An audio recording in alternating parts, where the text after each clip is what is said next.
خوش اومدید به کانالم. احسان هستم از گرین کلاب.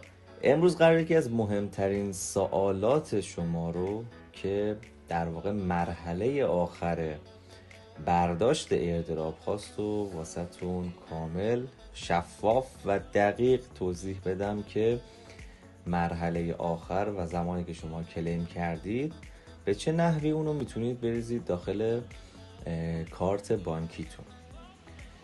خب در مرحله اول شما نیازه که اون ولت یا کیف پول متامسکتون رو حتما دانلود کرده باشید، باش کار کرده باشید یا اکستنشنش رو نصب کرده باشید، چون به واسطه اون ولت و اون کیف پول شما ارتباط میتونید برقرار کنید با صرافی های ارز دیجیتال که مسلما خیلیاتونم بلدید، خیلیاتونم قطعا حساب باز کردید، ولی حالا من میخوام یک دور دیگه براتون مرور بکنم این قسمت رو. صرافی که من دارم باش کار میکنم صرافی تبدیله و داخل این صرافی حالا شما هر نوع صرافی دیگه میتونید انتخاب کنید، چه نوبیتکس باشه، چه ارزجو باشه و تمام صرافی های دیگه. صرافی که من تونستم خیلی راحت باش ارتباط بگیرم همین تبدیل بود، چون اون تایمی هم که خیلی از صرافی ها بسته بودن این کار منو انجام داد.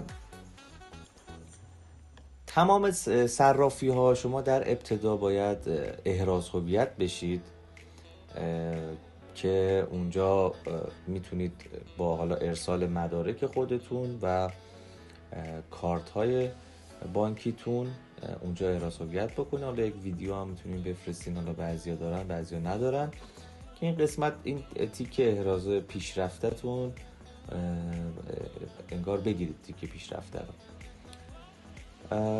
داخل ویدیوهای گذشته من گفته بودم که ما چیزی به عنوان تتر رو ما جابجا نمی کنیم. حالا سر این قضیه که یک سری تترها داخل کیف پولا فریز شده بود و خیلی ها پولاشون از دست داده بودن، سر همین قضیه هایی که گیر میدن به یک سری کشورها، بهتره که شما یک انگار ارز جایگزین انتخاب بکنید برای خودتون و اونو ارسال کنید داخل صرافی.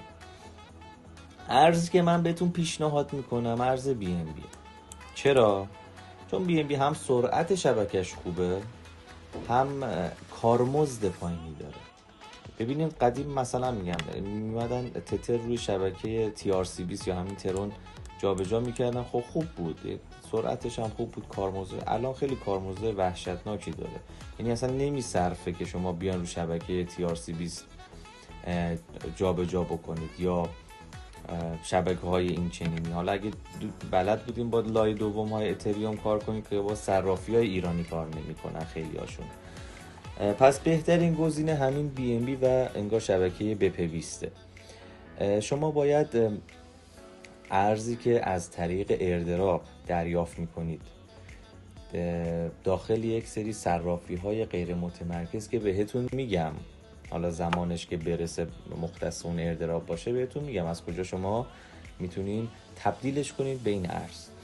شما این ارز رو تبدیل میکنید BNB از داخل کیف پولتون BNB رو انتقال میدین به صرافی.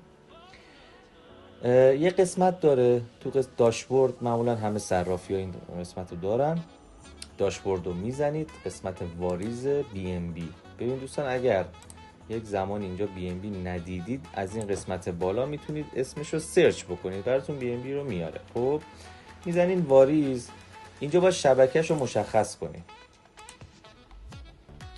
شبکهش رو باید مشخص کنید و میزنید شبکه BP20، یه آدرسی بهتون میده با یک QR کدی. اگر با گوشی هستید، با موبایلتون هستید، انگار کیف پول داخل موبایلتونه، خب خیلی سریع میتونید اسکن کنید. اگر افزونه ها یا این اکستنشن ها رو این بالا دارید، با سیستم دارین کار میکنید، خب بهترین حرکت اینه که اینو کپی کنید و به عنوان آدرس مقصد اونجا لحاظ کنید. خب من یک ایردراپی بود چند وقت گذشته به نام آریا، حالا من لینکاش پیدا کنم واسهتون میذارم، تموم شد، ایردراپش داد. و حالا من اونو میخوام مثلا امروز نقد کنم و بهتون نشون بدم که نحوه نقد کردنش به چه صورته. من میام داخل کیف پولم، این آدرس رو کپی میکنم و حالا مبلغی که میخوام و اون ایردراپ بهم داده رو یا حالا همش یا نصفش هر چقدر خودتون میدونید داخل این صرافی واریز میکنم و ادامه کار رو حالا با هم میبینیم. پس من یک پاز میکنم این ویدیو رو تا انتقال بدم و الباقی داستان. خب بی ام بی ها نشست داخل صرافی. فکر میکنم 2 دقیقه هم نشد، من تازه ویدیو رو پاز کرده بودم.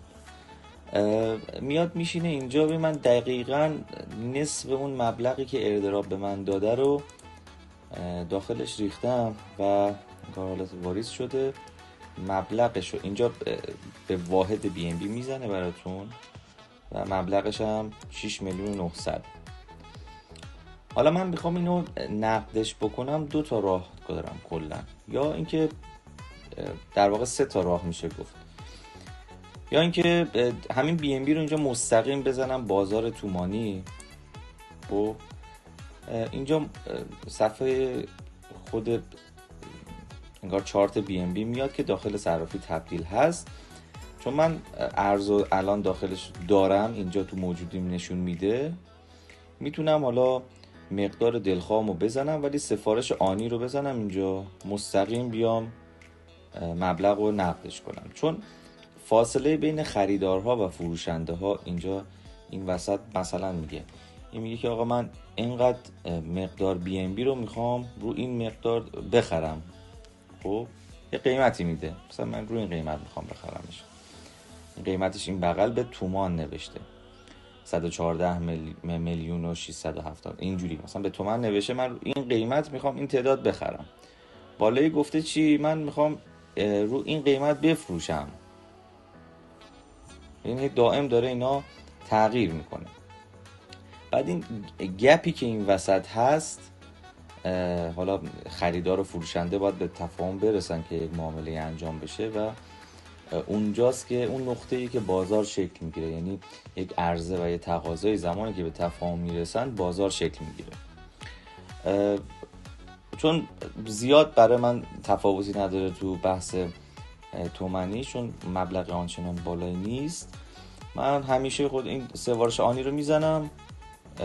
اون مقداری که میخوام، حالا 25% رو میخوام نقد کنم، 50% هر چی که این 100% رو میزنم اینجا، فروش رو میزنم، اینقدر به من واریز میشه به حسابم. مرحله بعدی چیه؟ مرحله بعدی این که شما این حالت آسون ترین حالتی بود که شما مستقیم به تومن تبدیل میشد و میتونستین برگردونین به حسابتون. مرحله بعدی این که آقا میگین شاید تتر بره بالا، یعنی تبدیلش کنین به دلار.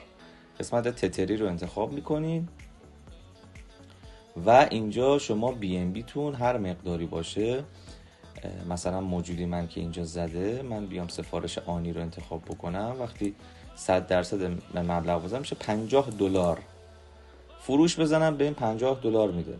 منتهای مراتب این $50 میاد باز میشینه توی این قسمت تتر. خب تو این قسمت تتر میشینه و اینجا دوباره باید شما اگه بخواید به تومن تبدیل کنید و برگشت بدین به حساب بانکی خودتون، اینجا مجدد باید یک کارمزدی پرداخت بکنید و دوباره تتر رو به تومان تبدیل بکنید و اونجا دوباره برداشتتون انجام بدین به نوعی. و حالا ما این کارا رو انجام نمیدیم، ما مستقیم میایم بی ام بی رو سفارش آنی میزنیم، همش رو انتخاب میکنم، فروش میزنم، فروش آنی برای من فروخت. کجا میشینه؟ میاد تو قسمت تومن، میگه آقا شما 6,861,580 تومن الان موجودی حساب تومنیته، میخوام برداشت کنم. میگم برداشت میزنم اینجا. ببین دوستان، صرافی تبدیل یک خوبی داره که یک سری بانک هایی داره که شما اگه اونها رو وصل بکنین بانکاش اینا هاست، پارسیان و صادرات و شهر و ملی و اینجور چیزا. اینا رو اگه بهش متصل بکنید خیلی سریع پول براتون میشینه. ولی من چون از قدیم با بانک ملت کار میکردم، حالا این موجودی رو میزنم. حالا اینو میتونین هر رقمی بزنید، مثلا میگه من 2 میلیونشو میخوام، اینجا میزنیم مثلا 2 میلیون، 2 میلیون برمیگرده به حسابتون. من کل مبلغشو میزنم. به این دوستان این ایردراپ خیلی شیرینه، یعنی رقمایی که بعضی موقع میاد برایتون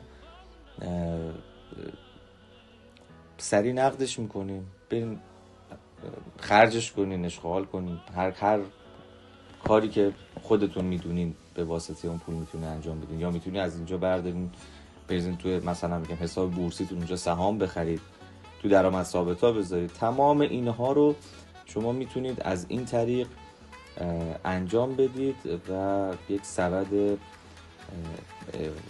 نوعی برای خودتون ببندید که با هیچ طوفان و سیلی و تکون نخورین به نوعی. من این موجودی رو میزنم اینجا، قسمت ثبت درخواست میکنمش و یک اسمسی برای من میاد. اسمس رو من باید کد ارسالیشو بخونم.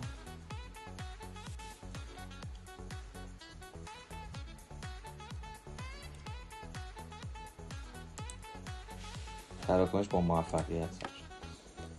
اینا تمام همه ایردراپ ها بوده که تو زمانهای مختلف اومدم من برداشت کردم ازش و الان کار تمومه. تتر اومد تبدیل شد به تومن هم داره برمیگرده به حسابم. اگه از این سگ ویدیو خوشتون میاد حتما سابسکرایب کنید، کامنت بذارید. تمام این کارها و روشایی که حالا اگر من یادم رفته بذارم خودتون تو کامنت بنویسید، من ویدیوشو 100% براتون درست میکنم. تا ویدیو بعدی پرسود باشید و خدا نگهدارت.